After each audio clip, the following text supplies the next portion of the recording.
Every relationship begins with a story. Sometimes it's a story of sparks flying across a candlelit table, of laughter echoing in a crowded room, of two people drawn together by something neither can quite name. But beneath the surface of every first date, every flirtatious glance, every nervous conversation, there's another story unfolding, a story as old as humanity itself. What if every interaction between men and women is shaped by ancient forces we barely understand? What if behind the smiles and small talk, there's a silent game being played, a game with rules written long before we were born and stakes higher than we realize? Most of us believe we are free agents in the world of love and attraction. We think our choices are our own, our preferences unique, our relationships the product of modern values and personal chemistry. But what if that's only half the truth? What if hidden beneath the surface, there are invisible scripts guiding our every move, scripts shaped by millions of years of evolution, by the relentless logic of survival and selection? Tonight, we invite you to look closer, to question the stories you've been told about romance, about gender, about what it means to be chosen or rejected. Why do women test men? What are they really looking for? And why, when a man fails these tests, does it so often feel like game over? This is not just a story about dating. It's a story about power, about psychology, about the hidden architecture of human desire. From the ancient savanna to the digital age, from myth to modern science, we will trace the evolution of a game most of us never knew we were playing. And by the end, you may never see attraction or yourself the same way again. Long before dating apps and dinner reservations, before poetry and love songs, the stakes of attraction were brutally simple: survival. For most of human history, a woman's choice of partner was not just a matter of romance or preference. It was a matter of life and death for herself and for her children. In a world where danger lurked in every shadow and resources were scarce, the wrong choice could mean vulnerability, hunger, or extinction. Evolutionary psychology offers a lens through which to understand these ancient pressures.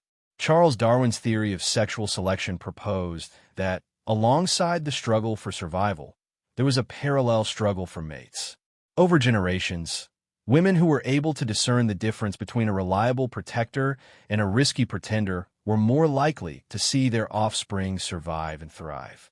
This was not a conscious calculation, but a deep, instinctive process, one that shaped the very architecture of human desire. David Buss and other evolutionary psychologists have argued that what we now call testing is the modern echo of these ancient instincts. Subtle challenges, probing questions, and the drawing of boundaries are not arbitrary games, but adaptive strategies. They are ways of filtering out those who lack confidence, commitment, or competence, qualities that, in the ancestral environment, could mean the difference between safety and peril. These behaviors are not unique to any one culture or era. Across continents and centuries, from the arranged marriages of feudal societies to the courtship rituals of hunter-gatherer tribes, women have developed ways to assess the true character of potential partners. Sometimes these tests are overt, a demand for proof, a challenge to authority. More often, they are subtle, a raised eyebrow, a teasing remark, a moment of silence that asks, "Will you stand your ground, or will you falter?" What may seem like mere social play is, in fact, the legacy of a relentless evolutionary logic. The tests are not meant to punish, but to protect. They are the invisible checkpoints of survival, still echoing in the modern dance of attraction. And while the world has changed, the instincts remain, guiding choices, shaping relationships, and ensuring that, even today, the game is never played without stakes. What is really happening when a woman tests a man? Is it a conscious strategy, a deliberate game, or something deeper, something automatic, even involuntary? To answer this, we must look beneath the surface of words and actions, into the hidden machinery of the mind. Psychologists have long observed that the qualities most often tested are not superficial. They are not about wealth, looks, or status alone, but about something more fundamental: confidence, emotional stability, resourcefulness, and authenticity. These are the traits that, across time and culture, have signaled a man's ability to handle adversity, provide support, and remain steady in the face of uncertainty. In evolutionary terms, these are fitness indicators, subtle cues that reveal whether someone is truly equipped for the challenges of life. Consider the classic scenario. A woman playfully teases a man, questions his opinion, or throws a minor obstacle in his path. To the untrained eye, it might seem trivial or even unfair. But beneath the surface, something profound is being measured. Will he react with insecurity, defensiveness, or anger? Or will he respond with humor, calm, and self-assurance? The test is not about the content of the challenge, but about the quality of the response. Research in social and evolutionary psychology suggests that these tests are rarely conscious. Most women do not set out to test in a calculated way. Instead, these behaviors emerge from deep-seated instincts, automatic scripts written by generations of selection and survival. The mind, shaped by millennia of ancestral experience, is constantly scanning for signals. Is this person who they appear to be? Can they be trusted when things get hard? Are they resilient, or will they crumble under pressure? Real-life anecdotes abound. A woman might ask a man about his ambitions, not to interrogate, but to sense his drive.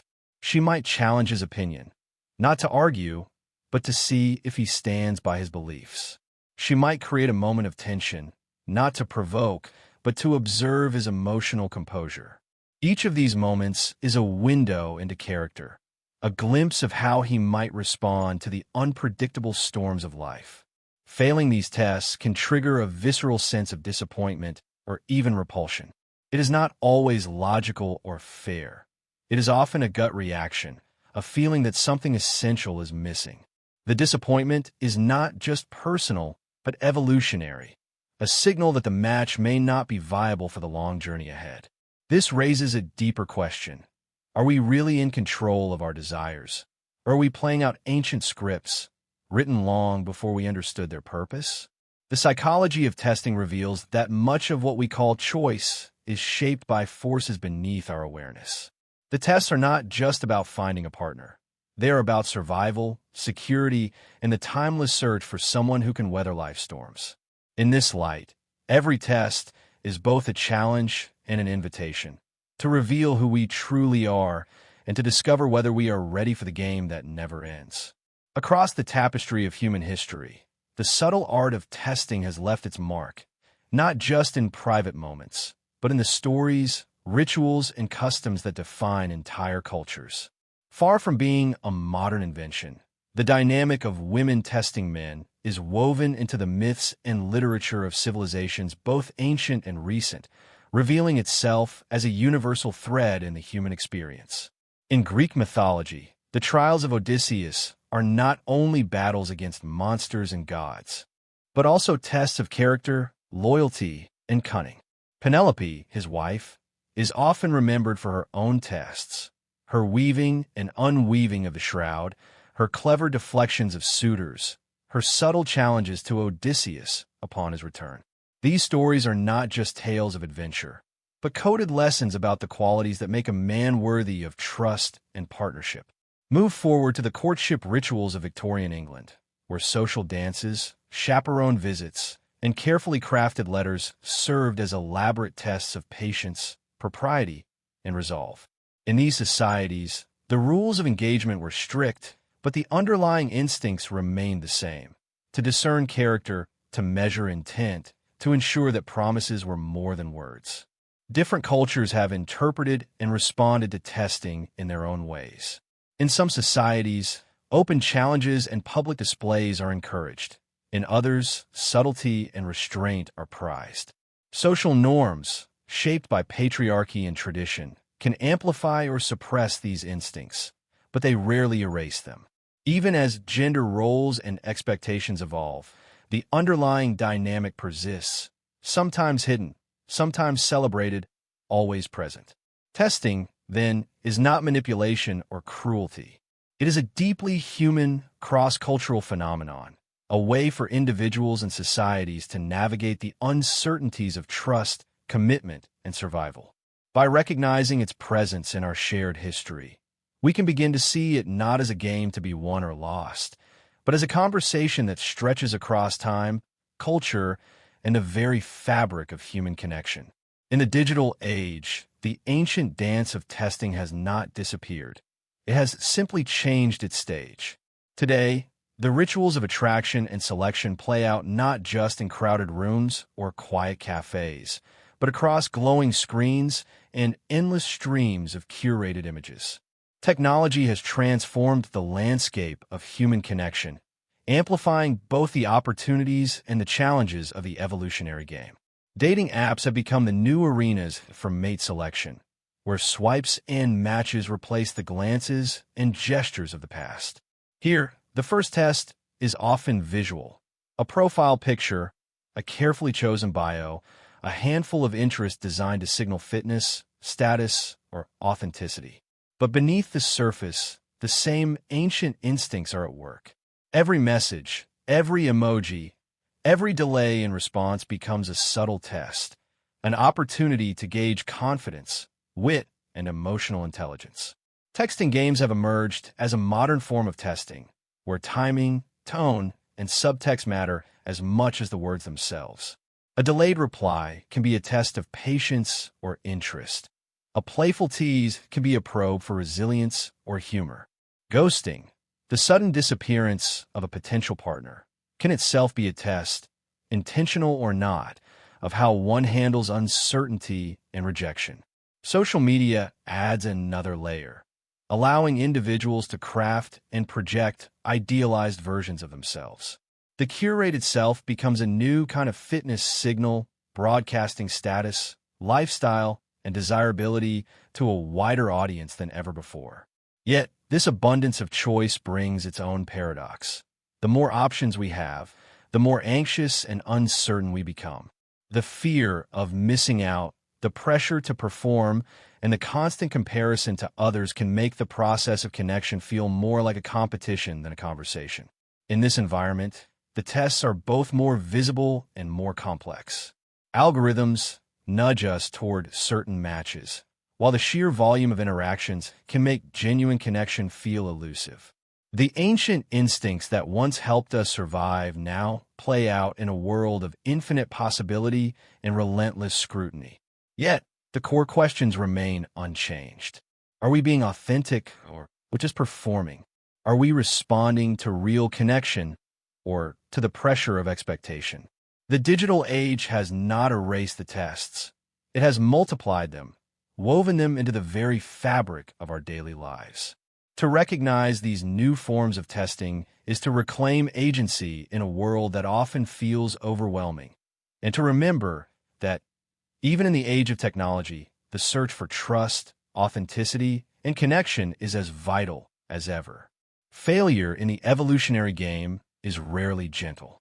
When a man fails a test, whether it is a subtle challenge, a moment of vulnerability, or a misread signal, the consequences can feel immediate and deeply personal. Rejection, in this context, is more than a simple no. It is a verdict, a message that something essential was found lacking. The sting of this judgment can cut deeper than most are willing to admit. Psychologically, rejection activates some of the same neural pathways as physical pain. Studies have shown that social exclusion and romantic disappointment can trigger real, measurable distress in the brain. For many, the first response is a bruised ego, a sense of embarrassment, confusion, or even anger. But beneath the surface, the impact can be far more profound. Repeated failure can erode self-esteem, planting seeds of doubt that grow into anxiety or self-sabotage. Attachment theory offers further insight. Those with insecure attachment styles may interpret rejection as confirmation of their deepest fears, that they are unworthy, unlovable, or destined to be alone. Over time, these wounds can harden into cynicism or resentment, leading some to withdraw from dating altogether. The world of relationships becomes a minefield, each new encounter shadowed by the memory of past defeats. Socially, the consequences ripple outward. Men who experience repeated rejection may retreat into isolation or seek validation in unhealthy ways. Some turn to online communities that reinforce bitterness and blame, while others simply give up, convinced that the game is rigged against them. Yet, rejection is not unique to men, nor is it a sign of personal failure. It is a universal human experience, woven into the fabric of growth and self-discovery. The real challenge is not to avoid rejection, but to learn from it, to build resilience, to understand the lessons hidden in disappointment, and to approach each new test with greater awareness. Is there a way to win the game? Or is the true victory found in learning to play with courage, humility, and the willingness to try again? In the end, the pain of rejection is not the end of the story, but the beginning of a deeper journey towards self-knowledge and authentic connection. In the end, the tests that shape our relationships are not traps set to punish or exclude, but invitations to grow. Beneath the surface of every challenge, every moment of tension, lies an opportunity to become more self-aware, to confront our insecurities, and to build the kind of resilience that leads to genuine connection. The evolutionary game, for all its ancient roots, is not a fixed script. It is a living process, one that each of us can choose to engage with consciously. Stories abound of men who, after facing rejection or failure, chose not to retreat into bitterness, but to reflect, adapt, and emerge stronger. Some learned to listen more deeply, to communicate with honesty, or to stand firm in their values. Others discovered the power of vulnerability, the courage to show their true selves, even at the risk of being hurt. In these moments, the tests cease to be obstacles and become stepping stones toward authentic partnership. Authenticity and mutual respect are the keys to transcending the evolutionary game. When both partners approach each other with openness and curiosity, the dynamic shifts from competition to collaboration. The tests remain, but their purpose changes. They become ways of building trust, of revealing character, of forging a bond that can withstand the storms of life. The final message is both cautionary and empowering. The tests will never disappear. They are woven into the fabric of human connection. But by understanding their origins and purpose, we can choose to engage with them consciously, with empathy and intention. In doing so, we reclaim the power to write new rules, not just for ourselves, but for the relationships we hope to build. The game is ancient, but the way we play it is up to us.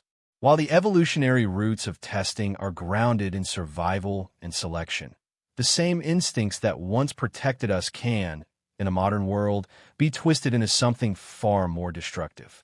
The line between a healthy challenge and a manipulative game is often thin and all too easy to cross.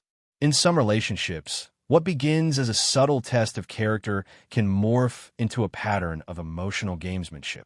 Gaslighting, where one partner manipulates the other into doubting their own reality, can masquerade as testing boundaries, but its true purpose is control. Negging, a tactic popularized by certain corners of pickup artist culture, involves backhanded compliments or subtle put-downs designed to undermine confidence and create dependence.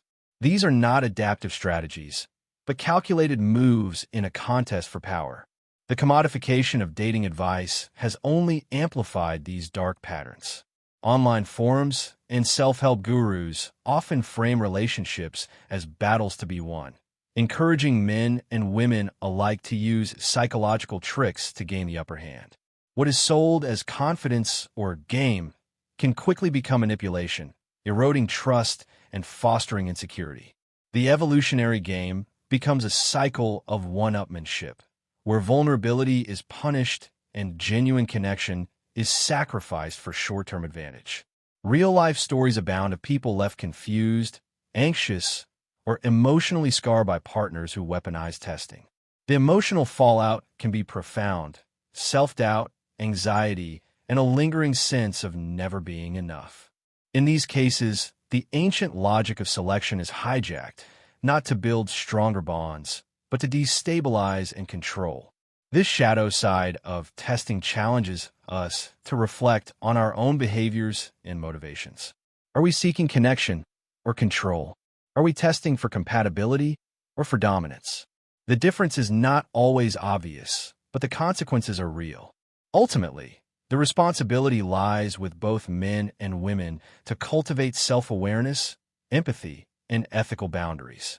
True connection cannot be built on fear, insecurity, or manipulation. The test will always be there, but it is up to us to decide how we use them, to protect, to connect, or to control.